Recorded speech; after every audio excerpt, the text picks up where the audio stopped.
How's it going? I had a slightly busy week at work, but not too crazy, like not like normal. And then my dad came into town, which was very much fun, but he was sleeping in this room. He was in my studio, so I wasn't able to record while he was here, which is an okay reasoning. But yeah, but now I'm here, so it's great. Okay. I wanted to talk about, well, respond to Mac the Musical Mouse. That is quite the story that you've written. That's awesome. I think the notes that I took down while you were sharing that story is that it really shows the young person's desire for friendship, for relationship, for social interaction, and that really is within all of us. But as children, it's not as like it comes more naturally for children. It's very difficult, I think, at least, for adults to find friends. Um, so so yeah. And then there was like the mouse found commonality among that friendship by finding people who could, share in his band together with him. So that was really cool. And then of course they all got ice cream. So hopefully they went to Spring Dipper here in West Plains where some of the best ice cream ever uh, exists. Just my thought. Okay. Today I wanted to share a letter from J.R.R. Tolkien. Now, Tolkien letters are Tolkien. I think the jury's still out on that.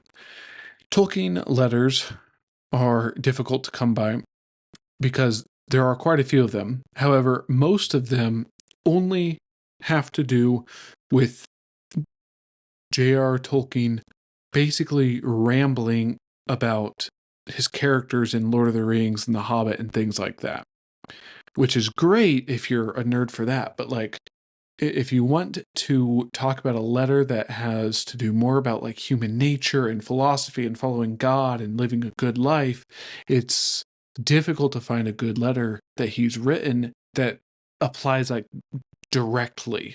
I hope that makes sense. I don't want to discredit his letters, because the ones that I have, like, if you know Lord of the Rings well, then those letters can be impactful and very insightful. But for the person who's not as into Lord of the Rings, it's just not as direct.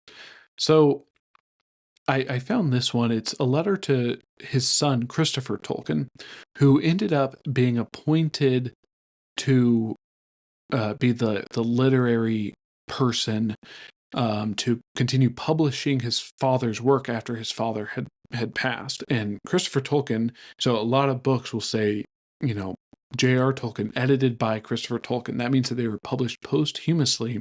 And basically, Christopher, with all his knowledge about his dad and through all, going through all of his journals and his writings, he's like, this piece was put together, it was meant to be published, but it's not finished. So I'm going to try to do my best to make minor corrections here, but preserve the original as much as possible. So it's pretty cool that we have a letter to that son 30 years before Tolkien passed. So this is dated the 30th of April in 1944. Now, Tolkien, J.R.R. Tolkien, that is, he fought in World War I as a soldier. And now this letter is to his son Christopher, who I believe should have done research before I was recording, but I'm pretty sure that this letter was sent to his son while his son was fighting in World War II.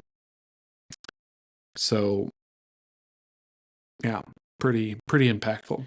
My dearest, I have decided to send you another air letter, not an airgraph, in the hope that I may so cheer you up a little more. I do miss you so, and I find all this mighty hard to bear on my own account and on yours. The utter stupid waste of war, not only material but moral and spiritual, is so staggering to those who have to endure it, and always was, despite the poets, and always will be, despite the propagandists. Not, of course, that it has not, is, and will be necessary to face it in an evil world, but so short is human memory, And so evanescent are its generations that in only about 30 years there will be few or no people with that direct experience which alone goes really to the heart. The burnt hand teaches most about fire. I sometimes feel appalled at the thought of the sum total of human misery all over the world at the present moment, the millions parted, fretting, wasting in unprofitable days, quite apart from torture, pain, death, bereavement, injustice. If anguish were visible, almost the whole of this benighted planet would be enveloped in a dense dark vapor, shrouded from the amazed vision of the heavens. And the products of it all will be mainly evil, historically considered. But the historical version is, of course, not the only one. All things and deeds have a value in themselves, apart from their causes and effects. No man can estimate what is really happening at the present subspecie aeternitatis. I probably butchered that. All we do know, and that to a large extent by direct experience, is that evil labors with vast power and perpetual success in vain, preparing always only the soil for unexpected good to sprout in. So it is in general, and so it is in our lives, but there is still some hope that things may be better for us, even on the temporal plane, in the mercy of God. And though we need our natural human courage and guts, the vast sum of human courage and endurance is stupendous, isn't it? And all our religious faith to face the evil that may befall us, as it befalls others if God wills, still we may pray and hope. I do.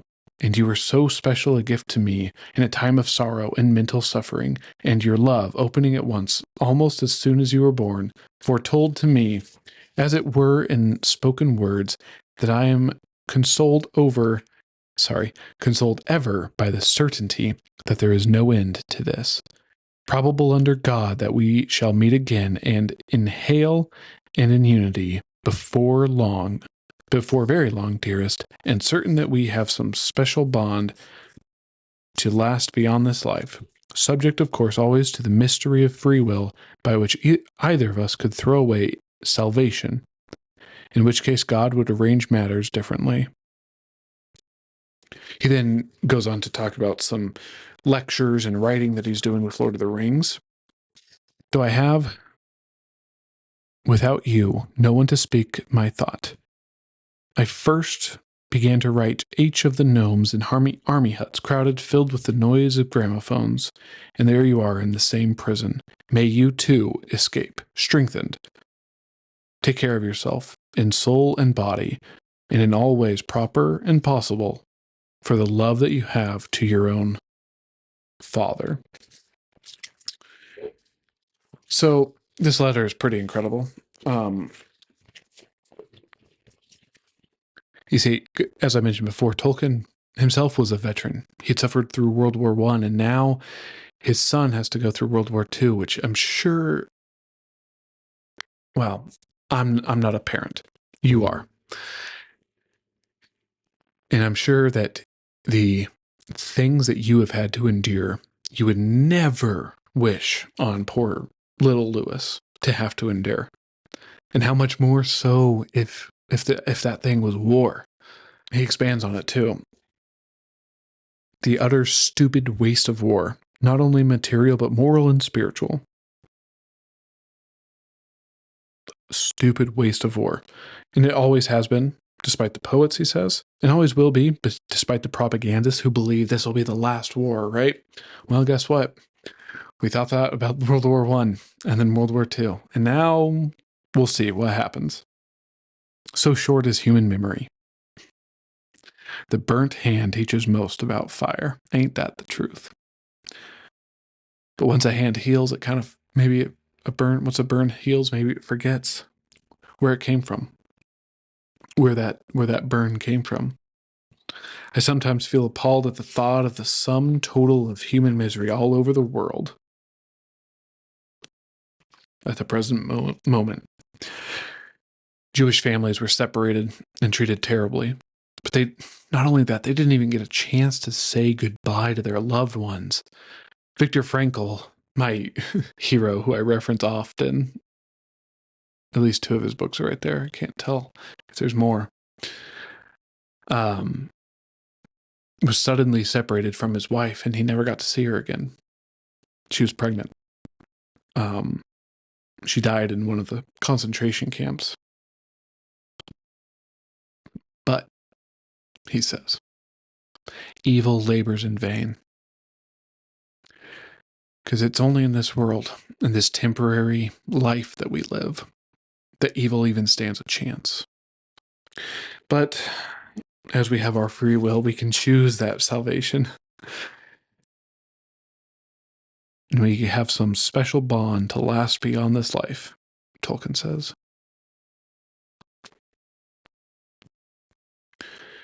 Evil, suffering,